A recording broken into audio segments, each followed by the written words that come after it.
उत्तर प्रदेश के एक बड़े गांव अनंतपुर में ठाकुर साहब की हवेली बहुत प्रसिद्ध थी।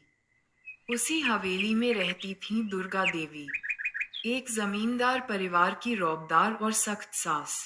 उनका पति वर्षों पहले गुजर चुका था और दो बेटे थे, राजन और विक्रांत।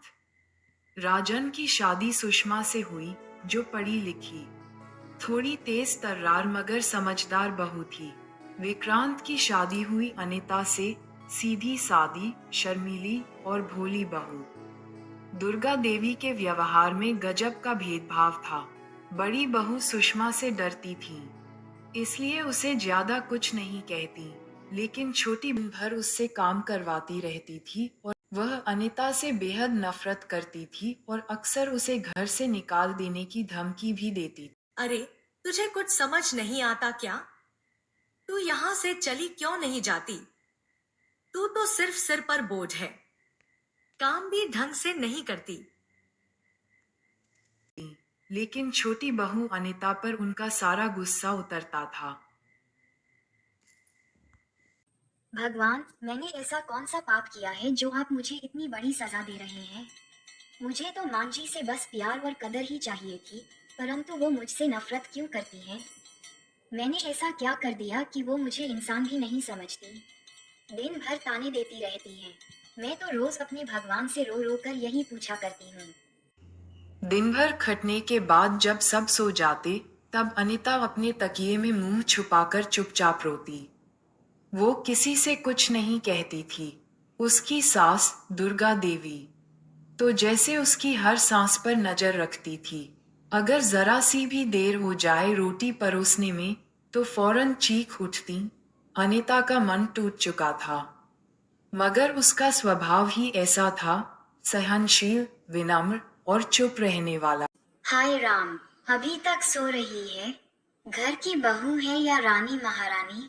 दिन चढ़ आया और इसे नींदें पूरी नहीं हो रही। काम करने का नाम नहीं, बस पड़े पड़े आराम करना आता है। क्या इसी दिन के लिए तुझे इस घर में लाया था? तेरे उसे लगता था, शायद मैं ही गलत हूँ, शायद वक्त के साथ सब ठीक हो जाएगा। अगले दिन अनीता का पति घर पर। अनीता, ओ अनीता, क्या हुआ? अनीता ने आखिरकार अपने दिल का बोझ हल्का किया और सारी बातें अपने पति विक्रांत को बता। माँ, एक बात पूछनी है आपसे। क्या अनिता ने कभी आपका अपमान किया? क्या उसने कभी आपको जवाब दिया या घर की इज्जत को ठेस पहुंचाई? तो फिर आपने उसके साथ ऐसा सलूक क्यों किया? वो बहू बनकर आई थी, कैदी नहीं। आपका प्यार और सम्मान मांग रही थी, पर आपने उसे ताने और दर्द दिए। क्यों माँ?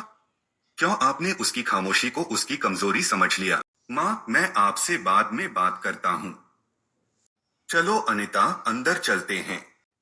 अंदर चल के बातें करते हैं। अरे अनीता बहू, आज तो तुमने चाय बहुत अच्छी बनाई है। मुझे तो लगा ही नहीं कि तुम इतनी स्वाद बना सकती हो। देखो बहू, रिश्तों में कभी कभी थोड़ा बहुत खट्टा मीठा हो ही जाता है। मैं भी सास हूँ, बुजुर्ग हूँ।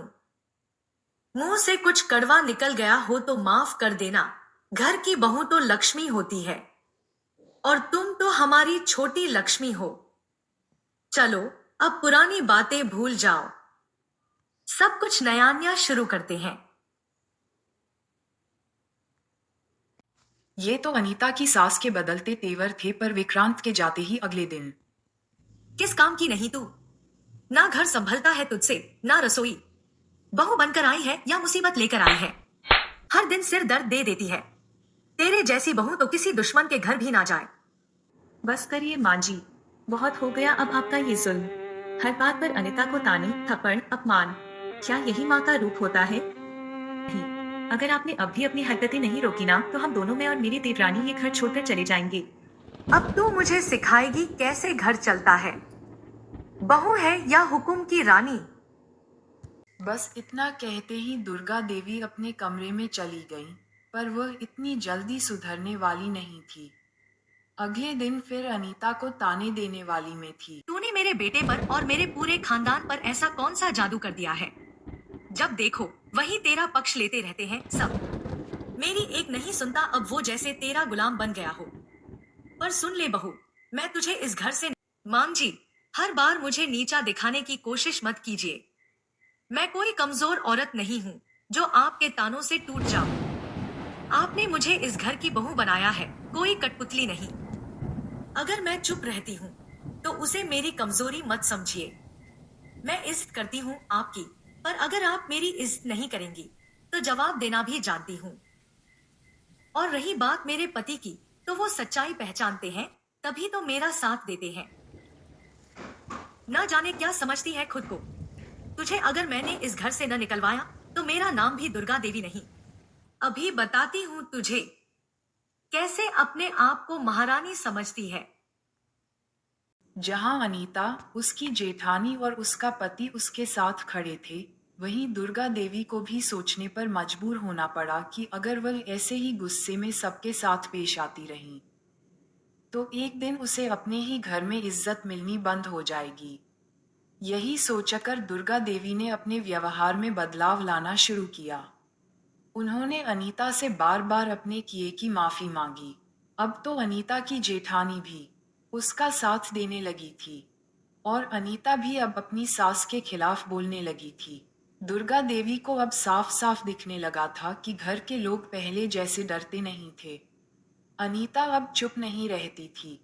वह आत्मविश्वास से अपनी बात कहती थी और सबसे बड़ी बात, उसका पति और जेठानी भी उसका पूरा साथ देते थे। इसलिए दुर्गा देवी को अब मजबूरी में नहीं, समझदारी से अपने रवैये में बदलाव लाना पड़ा, क्योंकि अब रिश्ते बचाने का समय था जब दुर्गा देवी के एक इशारे पर पूरा घर कांप उठता था। लेकिन अब वही घर उन्हें आईना दिखाने लगा था। हर दिन जैसे उन्हें एहसास होने लगा कि सास होना सिर्फ हुक्म चलाना नहीं होता, एक माँ की तरह अपनापन देना भी जरूरी होता है। उन्होंने जब अनीता की आंखों में आंसू और फिर भी उसके व्यवहार में सम्मान देखा, तो उनके दिल में कुछ टूटने सा लगा। उन्हें समझ आया कि बहू होना भी आसान नहीं, और जो सहनशीलता अनीता ने दिखाई, वो किसी बड़ी इंसानियत की निशानी थी। धीरे धीरे दुर्गा देवी ने अपने लहजे में नरमी लानी शुरू की। अब तानों की जगह तारीफें होने लगीं।